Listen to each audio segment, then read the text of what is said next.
And we are live. Thank you for coming to the Professor of Perseverance podcast, even though we're doing it video style here. But we will take this information and post it up on the podcast of Professor of Perseverance. Today, we have a person that we'll probably get in 2 or 3 topics, but the main topic is he was a spinal cord injury, and listen to this spinal cord injury the same day, well, maybe not the same day, but same date as mine. We were just probably years different from there. But I want to introduce you him, his book right here, Lead Out Loud, and I got mine signed somewhere. Signed. I got a signed copy where it's right. Well, it's signed. It's signed. What I'm going to do is, since he signed it and gave it to me, Vincent did, I'm going to put it on eBay and get my next mortgage paid with the here. So. All right, Vincent, I got to take my glasses off so I can read.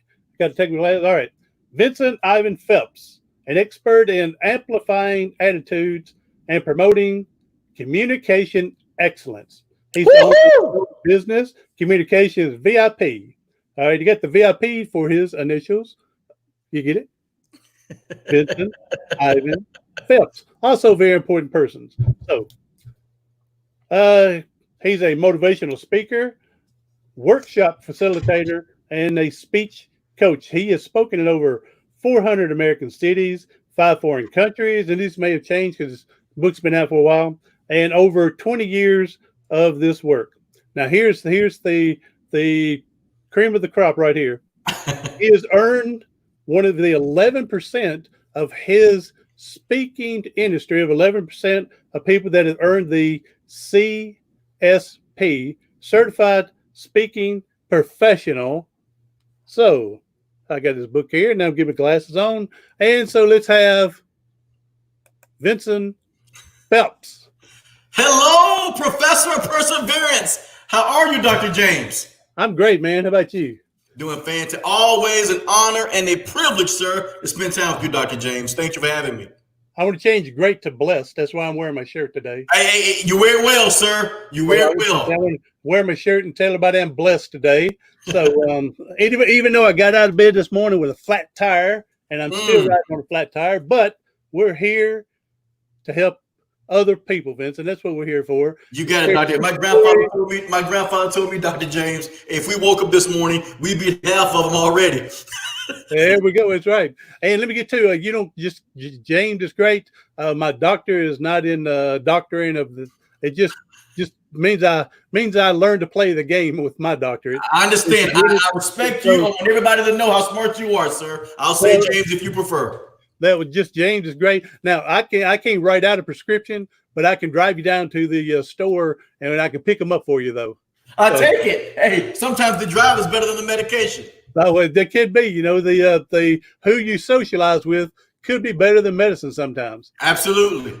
So, all right, Vincent. Now this show here is about overcoming adversities, and we're going to get into more of your speaking and stuff as well, because that's an avenue as well to get over. But yes, sir.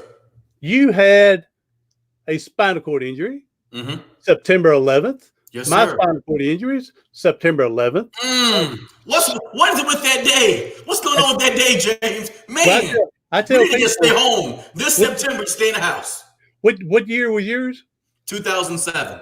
2007. I'm sorry to say this. Mine was in 1983. So you beat me. Well, I tell people I had 9/11 way before our country had 9/11. And so all right. So let's go into how you sustained your spinal cord injury.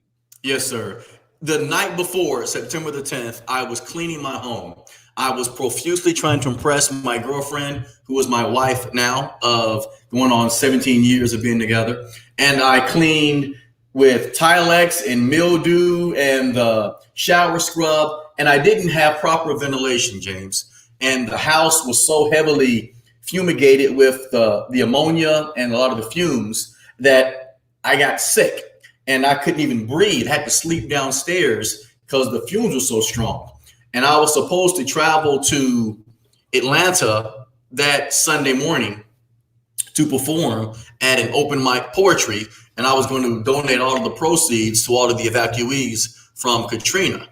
Well, my girlfriend came over that evening and I was sick and I slept on the couch. And she opened the door and she could smell all of the cleaning chemicals. It's like, whoa, what have you been cleaning? I said, yes. She saw my face. I had been runny nose, runny eyes, and I just did not look up the performance level. And she said, you do not need to go. You do not need to drive. You don't look good. You don't sound good. Just stay here. And I figured if I don't go, I can't keep my word and help out the evacuees. So I drove anyway.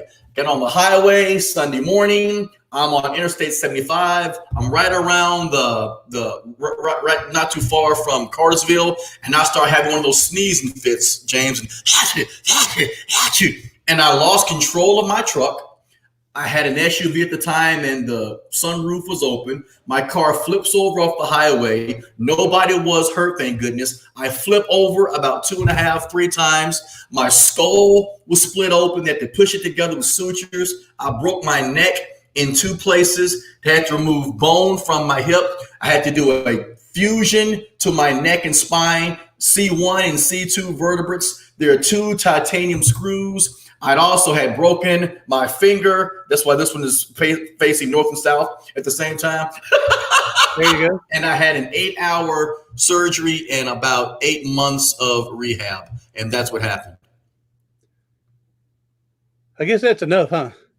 Man, that was not you know what? It could have been a worse day, but James, it was so painful when they finished the surgery that it hurt to sneeze. So just when it's your neck and your back, everything hurt. Sitting up hurts, laying down hurts, rolling over hurts, sitting still hurts. You have to ask yourself, if you drop something, you have to ask yourself, how important is it that I need to pick this up, or should I just wait for somebody to come by the house? You have to start questioning how much things mean to you, because everything hurt, and you just have these self-deprivating thoughts, James. You want to take medication.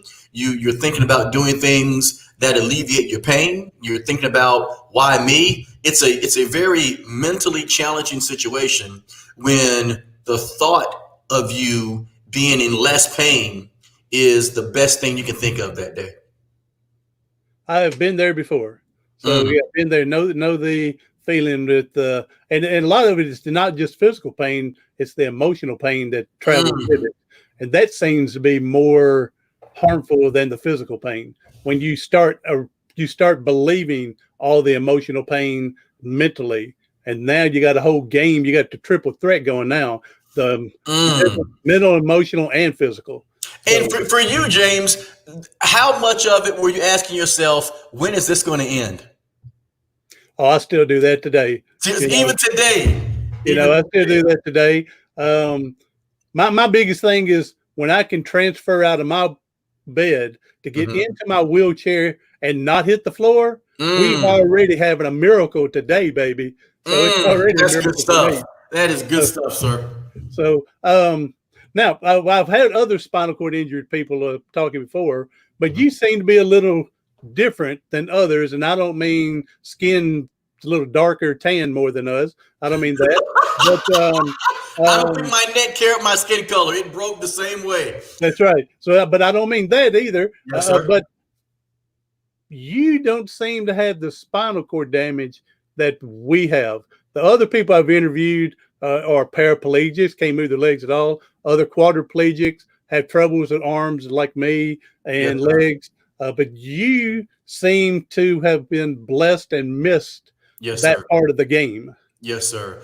When I talked to my neurologist, Dr. Gallagher, who operated on me in Erlanger Hospital, initially the diagnosis was that due to the severity of my neck, that I most likely would not be paralyzed from the neck down, but I would most likely lose the use of my lower body extremities. So they were doing a lot of exercises on poking my feet and electronic stimuli and looking for a spinal reaction. And initially I was unresponsive, and they didn't know if it was just because of swelling or if it was because of lack of nerve. They didn't know. It was too soon. After I started showing some response to stimuli, James, I just got lucky.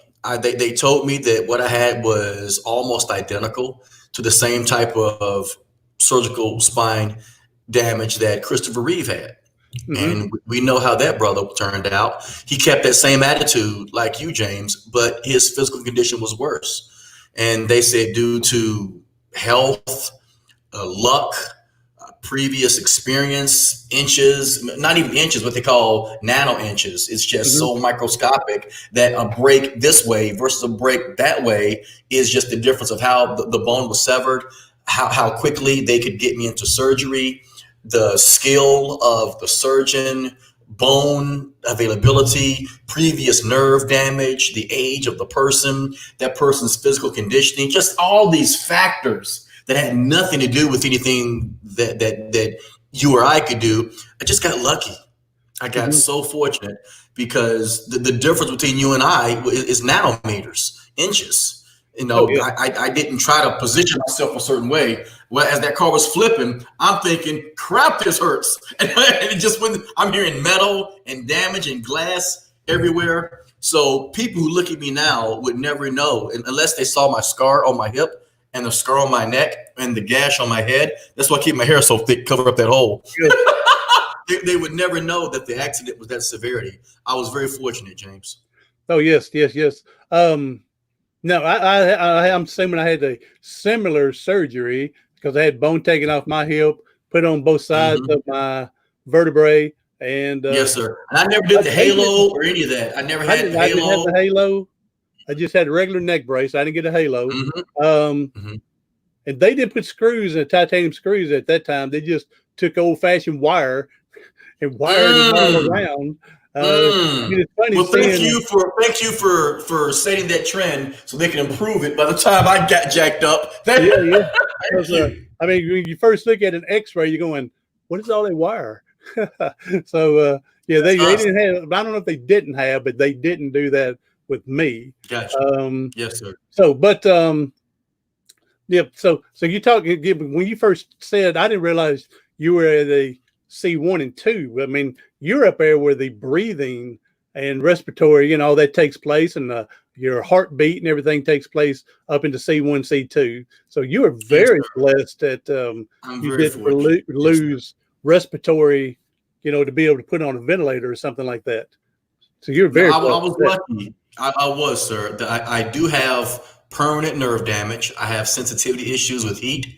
I have sensitivity issues with numbness and tingling, and spontaneously I will have just these spasms where I'll be in the speech and my hand will start going like that, and I'll just put my hand down and just keep on going, and I'll use this hand, then this finger will start twitching, then I'll put that finger down. So a lot of my reactions to my injury are controllable to the extent where I can hide them. But for someone like you, James, where your attitude is so strong, where I can hide a twitch or two, you just can't hide a wheelchair.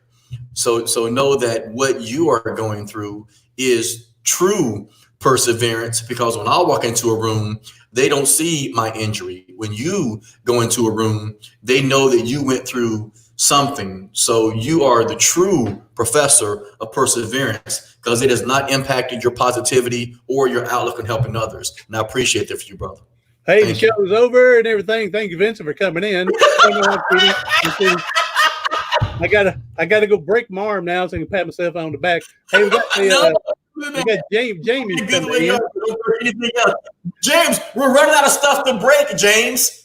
Don't break anything. That's right. Nothing no more. So, hey, a friend of mine, Jamie, come in. He's saying that both of us, he's talking, hey, thank you, Jamie, inspired others. Thank you, Jamie. All right, we aren't just talking. We're guys of inspiration. God put his guys here to give strength for those who are searching. Thank you, Jamie, for coming in. Great words there. For people that bring it, Jamie. Bring it, brother.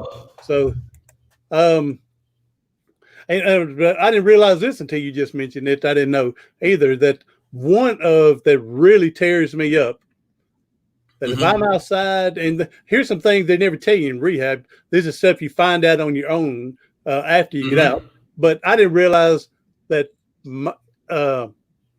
I can feel hot and cold. I can feel touch. I could tell when, even the night they got injured, I could tell when they could move my toe up and down. I can tell them that, but I couldn't tell sharp or dull at that time. That sensation, that they do that prick, and I can feel it, but I can tell dull or sharpness.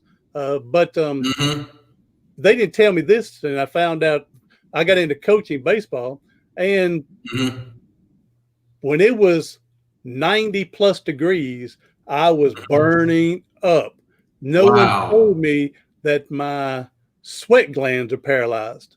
Hypothalamus. So I had to learn to pour water all over me when I stayed outside too long to cool my body down. And you said you have to manually recalibrate your hypothalamus. That is crazy that impacts the neck and the nerves, where you have to be your own body's thermostat. Yes, exactly. And you had mentioned that you still had issues with that some, but the overheating. Between 40 degrees and right around 90 degrees, it feels the same to me. So it has to be probably high 90s or almost freezing for me to feel anything. I don't wear t-shirts. I don't wear jackets because I'm almost always comfortable. So there's good and bad to it. When my wife and I go out and everybody's wearing a hat and gloves, she's thinking, you need to wear a jacket. Like, I'm not cold. She'll look at me. Okay, you're right. Okay. So, and I don't sweat a whole lot, which is good as a speaker, because even though I get nervous, I always look dry. That's right. That's right.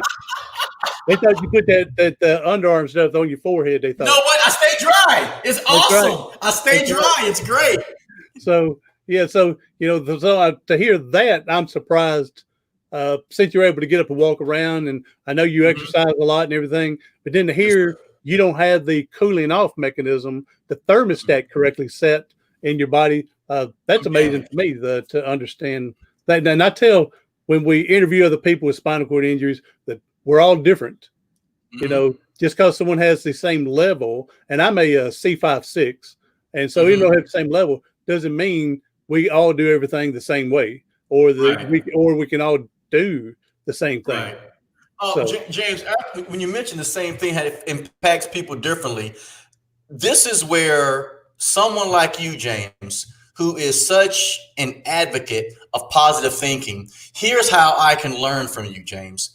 As a professional speaker and as a communication coach, I had attitude and confidence and self-esteem issues, because the first time I realized that my life was going to change was when I tried to lift something and I couldn't lift it because my neck and my neck hurt from the top of my neck to my butt. Like my whole spine hurt. And it was this, it wasn't, being an athlete and a martial artist, I know how my muscles are supposed to feel. This pain, to the best that I could describe it, was the word electrical. And I knew my body, and I'm thinking, this feels like somebody is turning on some wires inside me. This isn't a pain, soreness. It isn't a broken, but I've had bones broken. This feels almost like electricity. And that's when they brought up the nerve stuff. So about a month later, I started having these spasms where my back would just, and I would push down on my back. Tylenol would do nothing.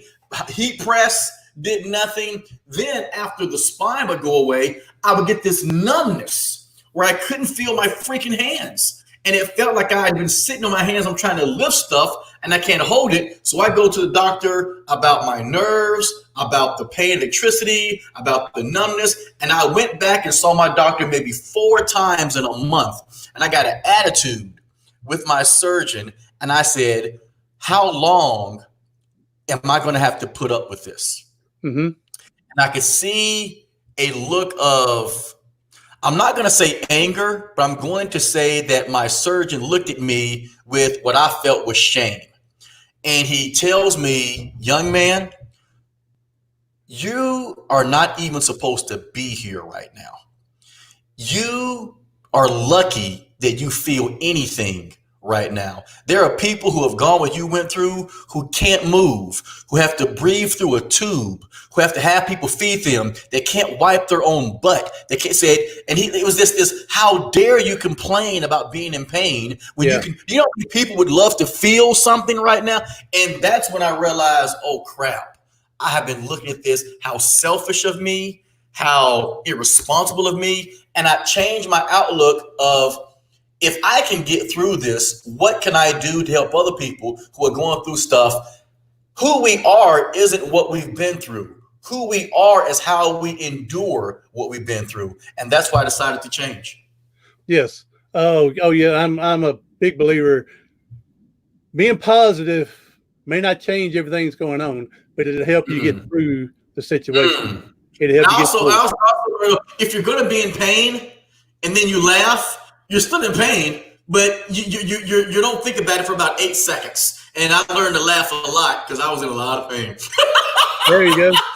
Hey, brother! It can be a lot worse. And as bad as my condition was, you have your own challenges, James. With your challenge, James, that there are people that would say, I would love to be able to move around like James. I would love to have my full faculty. James can breathe on his own. Then there's people who are thinking, well, you're paralyzed, but you're still alive. You can still see your loved ones. You can still think. You can still talk. So there's so many different levels of appreciation. How dare we be upset with where we are instead of appreciating what more we have to gain?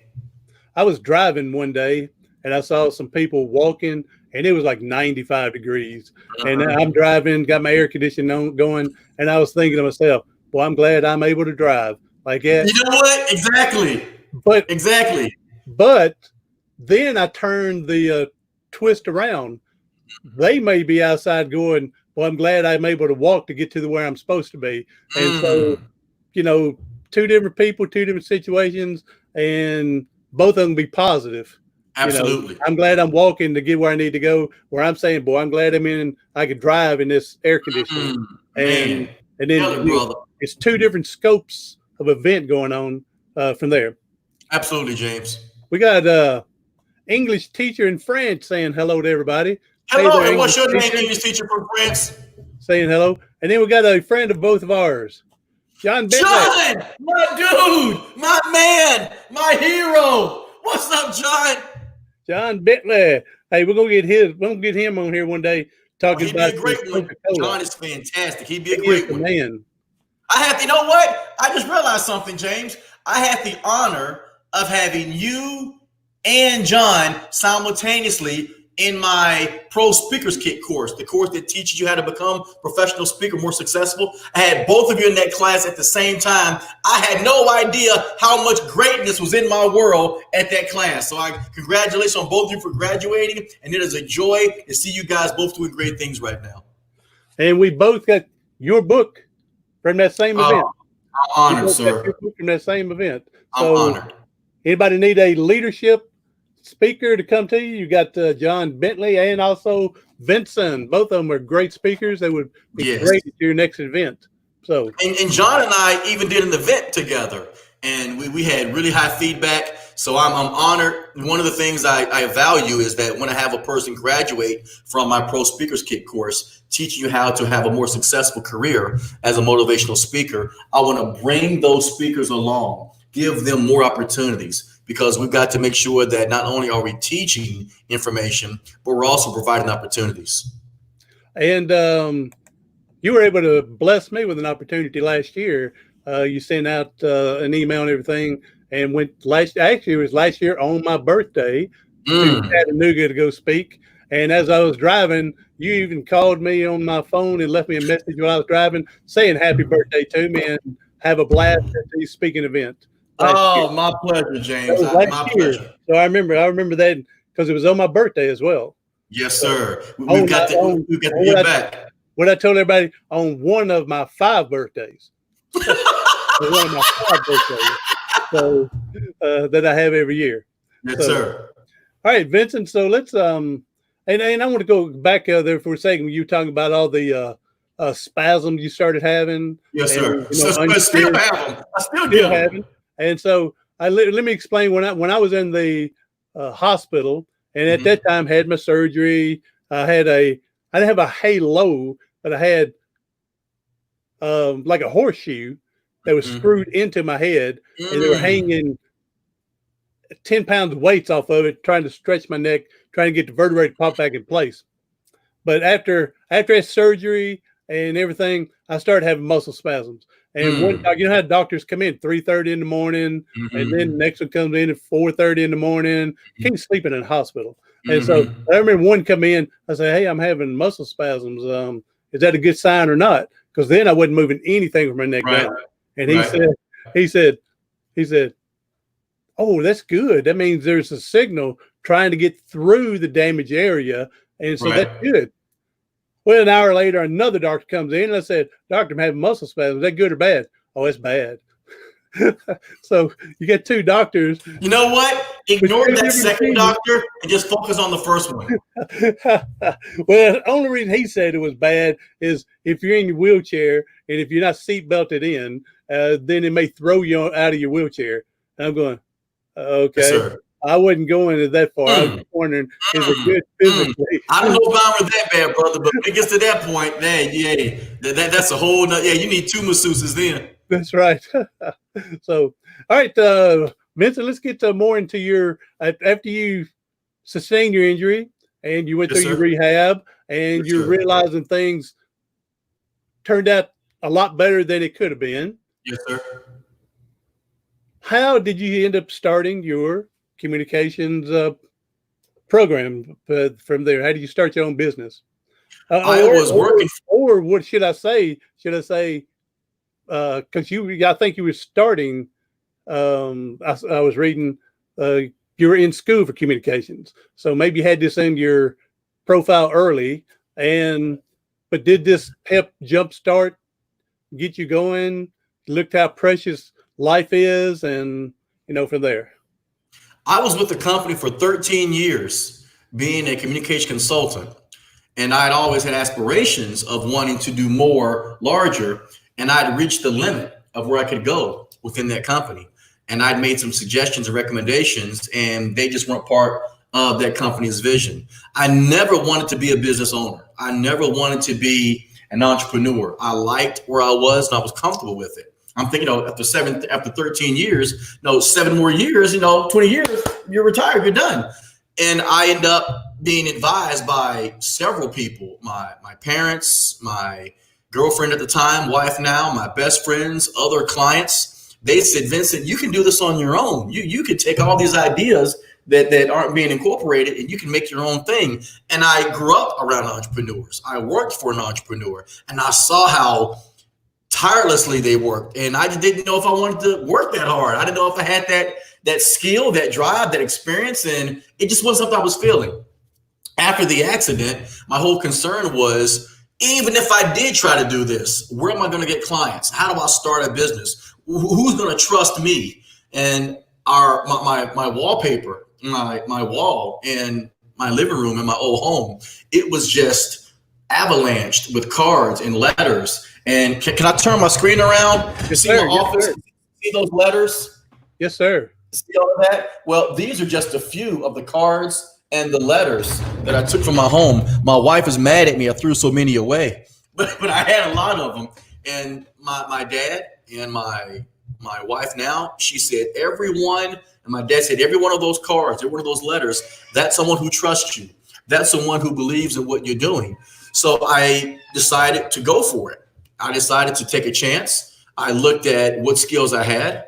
I looked at what skills people needed, and I wanted to find a way to incorporate not just technical interpersonal skills, but how to listen, how to be a more prolific speaker, how to adapt your communication style, how to reduce conflicts, how to think positively, how to focus on solutions. So I came up with all these different mechanisms that can be incorporated to make sure that wherever you are in life, it starts with how you think about yourself and then putting those into practical steps. And even though the company name is called Communication VIP, and the VIP are my initials, the VIP has also a primary meaning in what we teach. And that VIP stands for very impactful presentations. There you go. Awesome. And so you just go back to what you thought earlier, about starting your own business and everything. I'm a firm believer. I mean, we don't have to listen to the naysayers. We have people that going to say, "Well, you're wasting your time." Right. friends that would laugh at you. You have friends that are going to encourage you, but you got some that's going to go, you're wasting your time, But I'm a firm believer, if we listen to everybody else, we're in the wrong business or whatever we're doing. Okay. We need to be doing it because it's something we want to do and we love to do and want to help other people. All right. But here's the biggest thing. We hurt ourselves more than what the outside people can tell us. Tell it, James. Tell it, brother. Yeah, by going, I can't do this. Where would I get my clients? Who's going to believe in me? Well, if I don't believe in myself, how do you expect anybody else to believe in you? Exactly, James. And here's the problem that entrepreneurs have, at least the one that I had. I listen to advice from stupid people. And here's what you got to do. I have a rule that everybody needs to incorporate. There are only two types of people that you need to take advice from. Take advice from someone who's done it and succeeded successfully. Or take advice from someone who has done it and has failed successfully. Anybody else, your mama, your daddy, your cousin, your wife, if they haven't done it and succeeded, or if they haven't done it and failed, where are they getting their information from? They're speaking out of fear and reservations, sometimes jealousy, sometimes empathy, sometimes lack of information. But if you're trying to tell me how to build a boat and you ain't never built a boat, where's your advice? I wouldn't use that kind of wood. How do you know? I wouldn't use that nail. You don't even know what that nail. Oh, sugar. So if you've built a boat and it's a yacht, I will listen to you. You know what you're doing. If you built a boat and that boat has sunk, I will listen to you because you clearly don't know what you're doing. But if you have not done it, take your advice and do something with it, because we've got to listen to people and know who to listen to. And most importantly, James, we need to know who to ignore, because some people do not have our best interest. They're just scared and jealous and they don't know what to do or say. Listen to those who have done it successfully or done it and failed. Everybody else, be respectful, but know their opinions is not worth as much. And you know as well as I do, some people, they don't want you to succeed because they're not successful in their area and they want to keep you down with them so they have somebody to talk to. Right. So, well, a lot of times, James, it's here's what my daughter brings up the word haters. And she was saying that there are people who don't want you to succeed and they're called haters. And I have to give some more information. There's another level to that. Haters, or people who are jealous, it's not that they want you to fail. That's a misconception. Here's the truth, James. When anybody is willing to take the risk and make the sacrifices and put forth the commitment to do better, other people see that person's drive as indirect challenge of that person's inability to do more. So if this person is successful, then the knucklehead has to ask, well, dadgummit, why didn't I try harder? Why didn't I do more? And their success is a reflection of somebody else's lack of effort. So they're not mad at you. They're disappointed in themselves. Yeah. And your success is proof that that person could have been more if they'd have tried harder. And instead of saying, I'm a slacker, I don't want to try as hard, I'm lazy, I'm scared, it's better for them to put you down. That way everybody is average and mediocre. But in my world, we should all be exceptional. So you should look for mediocre people to rise up, not for exceptional people to drop back down. Are we preaching, James? Are we preaching tonight, James? That's great.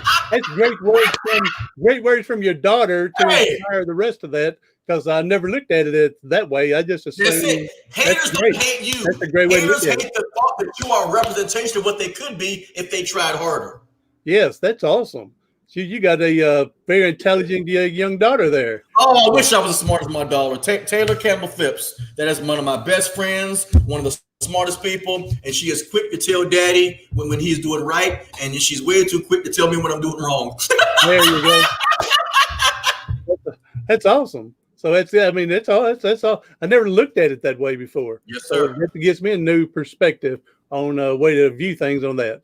That's awesome. That's what perseverance is all about. No, we're about perspectives here. No, we wanted to make sure that, hey, that's what perseverance is all about. A new perspective, James. Here, John says, John Bentley says, "Where did I submit the tithe?" Oh man, go ahead, John. He says, "Hallelujah." John. Yeah. So that's awesome how we I've never viewed of it, thought of it that way. So, yes, all right. So, all right, Vincent. Let's I want to ask you. We're about ready to wrap this up and everything, but give me one good word, one good inspirational thought, something that's going to motivate somebody that may be struggling today that needs some type of how do I get out of here the best way today? And it may help me. It may help me in the long term, but can you give me something that I can use today? So if you can do that for us.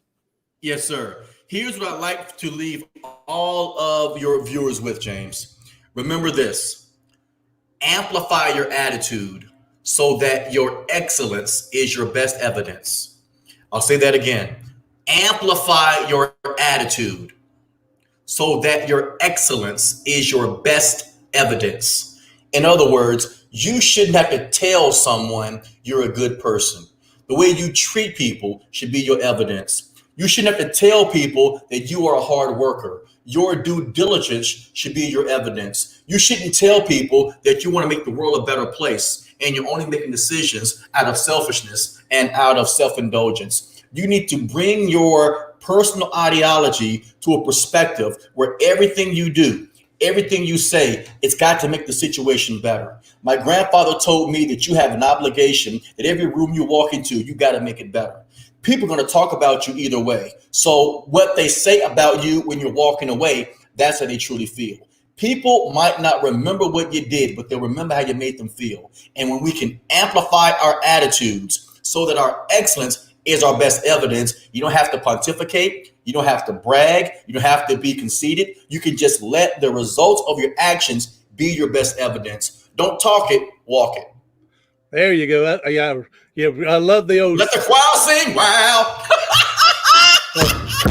Love the expression, walk the walk, talk the talk, do all of it. And then that's it. Everybody else, they're going to see how you are again by your evidence, like you just said, about how they witness you. So, yes, sir. Vincent, go and tell everybody how they can get hold of you in case anybody wants to get you as a speaker or a workshop facilitator. That's easy for you to say. So tell us how we can get a hold of you.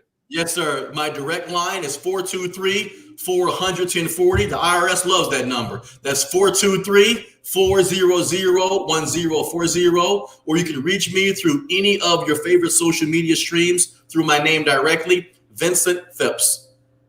So, well, Vincent, I want to thank you for coming on. This has been a fun, educational time.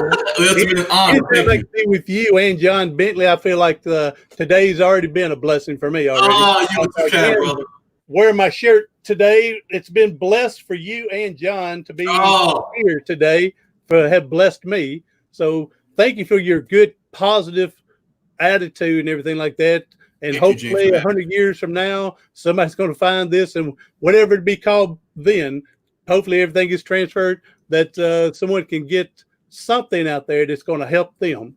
So thank you again, Vincent. Appreciate all you done. Everybody else do something today, tomorrow, something next week that's going to help you persevere past your paralysis.